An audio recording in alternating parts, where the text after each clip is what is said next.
Would you care to tell us a little bit about company voluntary arrangements? Simply put, a company voluntary arrangement, or a CVA, is a business rescue tool, an insolvency procedure that will allow a financially distressed company to reach an agreement with its creditors to pay all or part of their debts over an agreed period of time, usually 60 months. The principal idea is to preserve the company and allow it to continue trading so that it can repair and rebuild its turnover and profits, whilst paying back creditors what is affordable after taking into account all the running costs of the business. What would make a CVA more suitable than another insolvency procedure? To be eligible for a CVA, a company must be considered insolvent or already be in administration. Where it is possible for a company to trade its way out of debt by offering a monthly contribution or continue in business if its debts were reduced, then a CVA may be a useful rescue tool.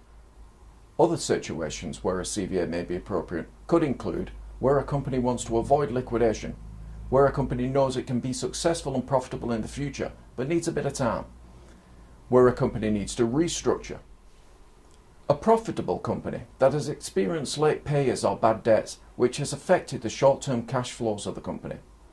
A company has tried to negotiate new terms with their creditors themselves but have failed to reach a compromise, or creditor pressure is preventing the company from moving forward.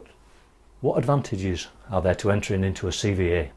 Once approved, a CVA will immediately remove pressure from creditors, including HM Revenue and Customs, which should result in a vastly improved cash flow. There is only one monthly payment to make, and only what is affordable, with the knowledge that after the agreed period comes to an end, any remaining unsecured debt is legally written off. Whilst the CVA is active, all interest and charges on any unsecured debts are frozen, and there is protection from bailiff and court action, as all unsecured creditors are bound by the terms of the arrangement.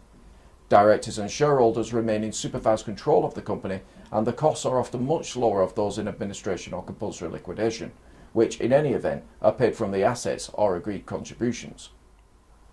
That all sounds extremely beneficial. What should a company thinking about the use of a CVA as a rescue tool consider as the next step? It is important to discuss in detail all the options available before any type of procedure is put in place to make sure that the best option is implemented. I would advise consulting with a licensed insolvency practitioner. Focus Insolvency Group are here to offer free and impartial advice regarding all types of insolvency, and we pride ourselves on the principle of best advice always given. If you feel that insolvency advice might be appropriate for either yourself or a client, I am more than happy to assist. I can be contacted by email at a.fisher@focusinsolvencygroup.co.uk or by calling our office on 01257 257 030.